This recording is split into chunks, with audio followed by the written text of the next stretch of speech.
Ik wil worden een dolfijnenredder. Je veux devenir journaliste. Je fais un petit essai. Ik wil leerkracht van Nederlands. Ik wil later tandarts worden. Depuis que je suis petit, je rêve de ça, c'est Premier ministre. Franchement, j'ai envie d'être Premier ministre, parce qu'il y a beaucoup de choses à changer ici en Belgique. C'est pas un mauvais pays, mais des trucs à régler.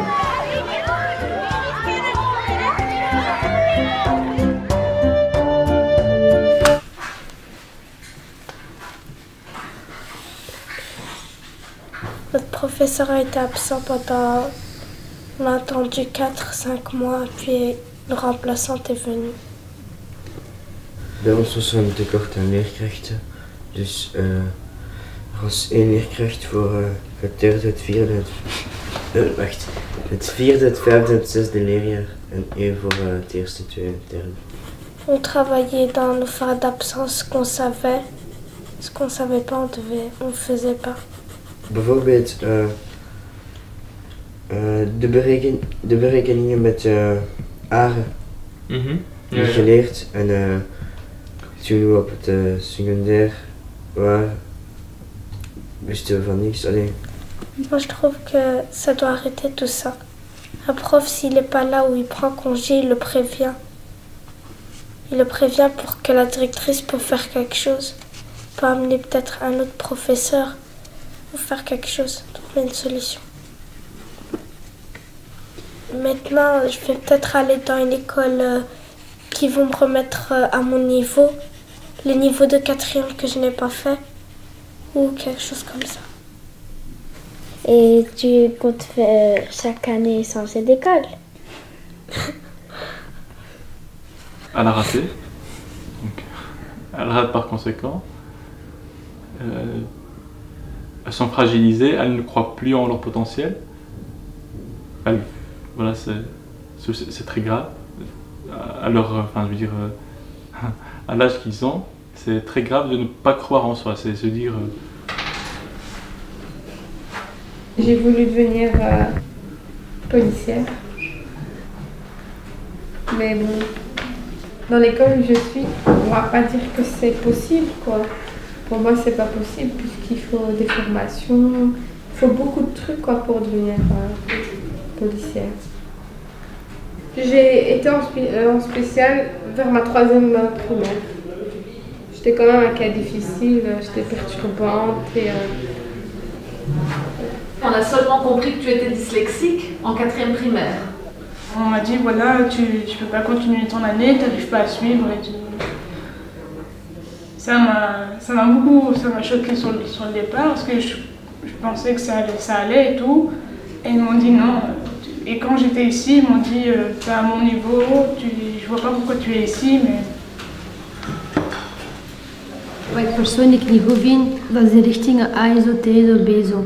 Ik vind dat de mensen zich slecht voelen als ze van richtingen kiezen. Bijvoorbeeld als je een BSO ziet, wat je zegt, is geen goed persoon, dat je de voorlaatste ding hebt genomen. De voorlaatste is BUSO, en je hebt echt de voorlaatste genomen, dat is BSO. Ils me prennent vraiment pour des gens spécialisés, alors qu'il y en a qui peuvent avoir des capacités. Les profs, faut dire ce qu'il y a, c'est eux qui font l'avenir. Ouais. C'est les profs en fait ils ont un petit pouvoir, quoi. Il y a moyen qu'un type, il a la capacité de faire beaucoup de choses, de faire changer le monde. Mais si on le casse, La majorité du temps, j'ai que des profs qui s'en foutaient, ils étaient là juste pour leur travail. Il y avait quand même certains profs qui, au contraire, ils faisaient tout pour qu'on réussisse.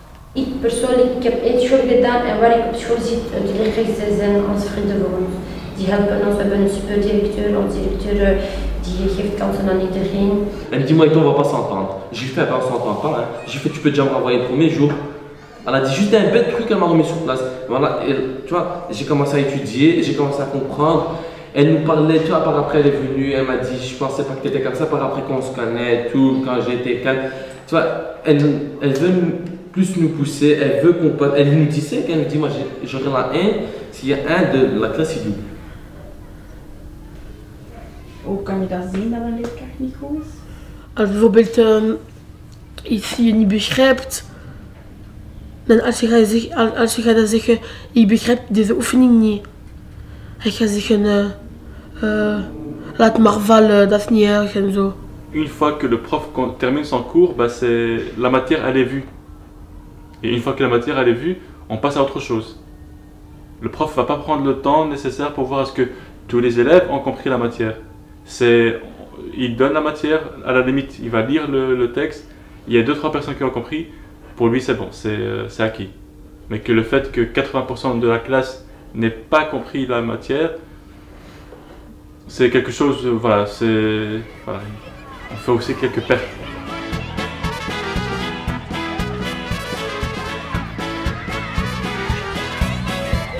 Est-ce qu'un jeune d'ici a plus ou moins de chance qu'un jeune qui a UCUL par exemple?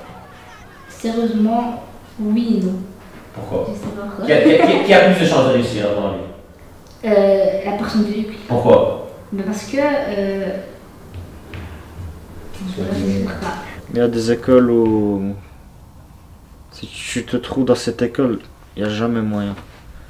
Parce que déjà, tu as le niveau des profs. Si déjà le niveau des profs est mauvais, ben laisse tomber. C'est impossible que tu puisses réussir. Tu apprends ce qu'il ne faudrait pas. Ensuite, s'il y a des élèves, mauvaise fréquentation, voilà quoi, faut changer d'école, c'est tout. Mijn mama heeft een school gevonden in Zonnewijzer. Dat is eigenlijk ver, een half uur in de metro, maar ça vaut la peine. Dat is niet bijvoorbeeld een half uur in de metro en niet goede les of zo. Dat is een half uur in de metro, maar goede leerkrachten, een goede sfeer in de klas en zo, dat is goed. En 4e année, on avait une classe où il y avait beaucoup d'humidité dans les murs, les plafonds. En hiver, les fenêtres étaient cassées. On devait rester en classe avec notre manteau. On a reçu un conteneur au milieu de l'année. C'est mon frère Nasreddin qui l'a organisé. Et voilà, on a terminé l'année dans ça. C'est juste pas possible. Ma soeur, elle avait peur d'aller à l'école parce qu'elle avait peur que le toit tombe sur elle. Et je suis pas la seule à avoir peur, la prof aussi elle a peur. J'étais voir la directrice, elle me dit faut savoir que notre école, elle est classée dans les cas d'urgence, mais elle n'est pas la première. Je dis ah bon, il y a encore pire que ça.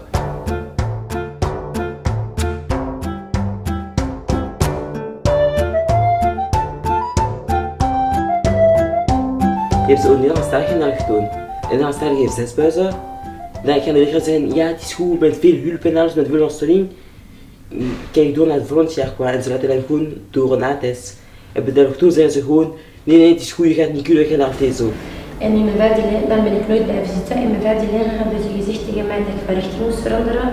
Dat ik naar 1B moest gaan, dat ik geen 6 mocht doen. Dat het te moeilijk was voor mij.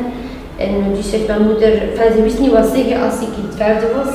Die zei ja, zij moet dan 1B doen, maar heeft ze naar hen geluisterd. Maar als ze dat zeggen tegen mijn broers of is van nu, dan ga ik het nooit laten, want 1B is meer richting B zo.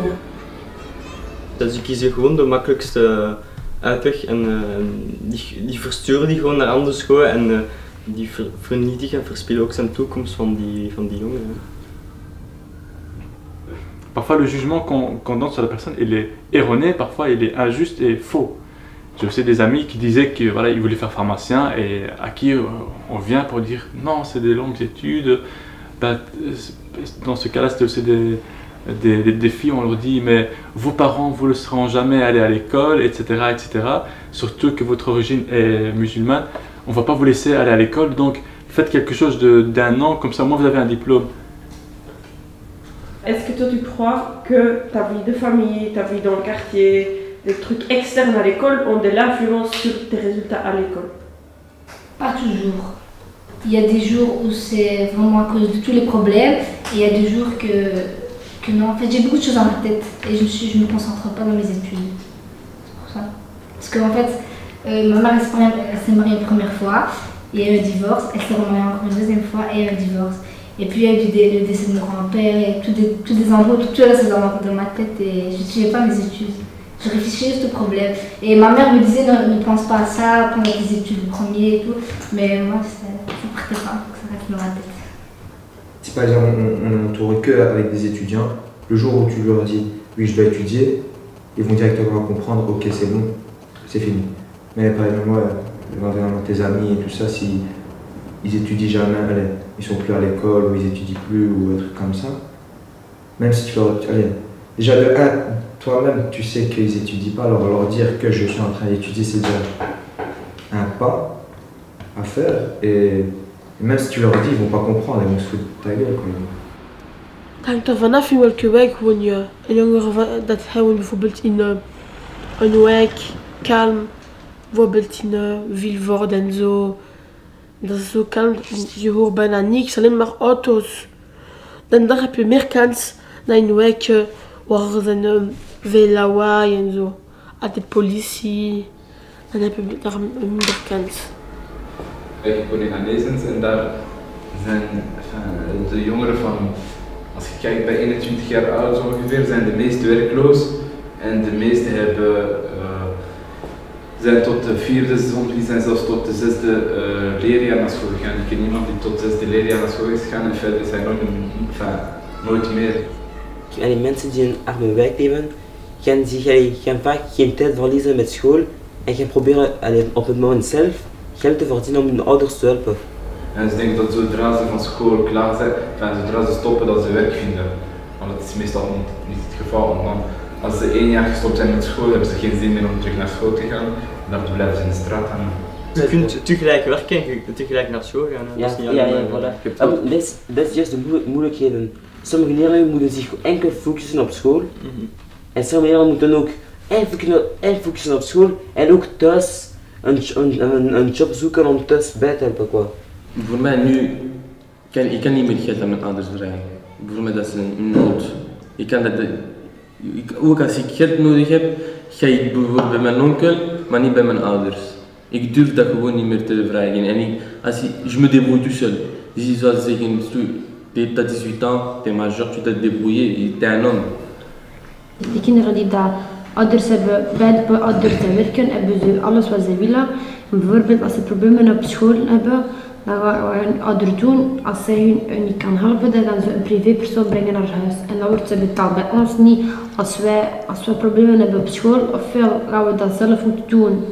Als de ouders ons niet kunnen helpen, gaan we het aan mensen vragen. Als zij ons niet kunnen helpen, gaan we naar de maison de quartier. En soms in de buurthuizen waar we gaan, dat is altijd vol kinderen. Ze hebben geen tijd gewoon voor ons, dus wij hebben niet meer kans als hun. La peur dans le futur, la peur d'un autre proche. Puis mon travail de rêve, donc styliste. Et les craintes du travail, c'est ne pas réussir dans le travail. Or que depuis longtemps, j'attends en fait d'être styliste et puis qu'à la fin, je réussis pas. J'ai peur de rater ma vie, d'être pauvre, de décevoir mes parents, d'avoir un sale patron, un travail trop chargé qui prend trop de temps. Et quoi encore? Et puis dans 3 ans, j'espère être à l'UNIF, et gérer mes études, et un petit travail de côté, tu vois.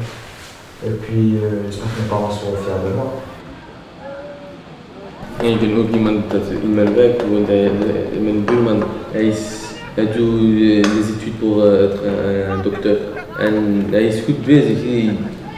Je kan d'être fier en je weet, zijn ouders zijn blij, anders zijn je weet op hem lijken en ook je ouders fier te maken. En je zegt, kijk, ik ben 17 en voilà. Je weet niet bijvoorbeeld als je ouders, ja, iemand zegt en, iemand zegt aan mijn vader en je zoon, wat doet hij? Ja. Dat is niet gewoon, ja, je zegt ja, mijn zoon, vanaf maart is hij niet meer op school en je zoon, ja, mijn zoon zit in, ik weet niet wat en hij gaat dit doen en dit. Je ziet, je vader is rabes, hij weet niet meer wat zeggen, hij kan niet fier op u zijn. Ik heb al een diploma van sport. Ik heb tijdens dat ik weggestuurd van school was, ik doe taekwondo met vrienden dus, en ik ken de zwarte gordel. En je krijgt een diploma met je kaart en je moet nog een examen doen voor la gestion hebben voor je eigen zaal te openen. eigenlijk de sport daar te openen. En ik heb het gedaan en ik heb dus mijn diploma, ook als ik nu met school stop, moet ik gewoon een werk vinden en een beetje geld sparen en mijn eigen zaak te openen. Dus ik ben nog niet, mijn leven zoals ik zeg, mijn leven ga ik nog niet stoppen. Ik wil bakker worden. Eerst bijvoorbeeld als ik klaar ben met mijn diploma ga ik bijvoorbeeld 3-tal jaar bij iemand werken voor ik genoeg geld heb voor een commerce open doen. Eerst ga ik werken voor mensen, dan ik ga werken voor mij, dan mensen gaan voor mij werken enzovoort. Je ne pense pas qu'il y a un jeune qui naît pour dire, enfin le jour de sa naissance il dit ok bon moi je vais tenir tous les murs du quartier et je vais faire le voyou et je vais pas aller à l'école. Je pense que tous les jeunes quand ils naissent et quand ils sont encore enfants, leur rêve c'est d'avoir d'être intelligent, d'avoir d'être quelqu'un de la société, de faire partie de la société, d'être un acteur dans la société. Mais quand obstacle après obstacle, obstacle après obstacle, ces jeunes-là, on le met, carrément on les met par terre. J'ai l'impression que quand on dit que c'est la faute des jeunes, ils sont par terre, mais en plus on les écrase. Trouvons des solutions.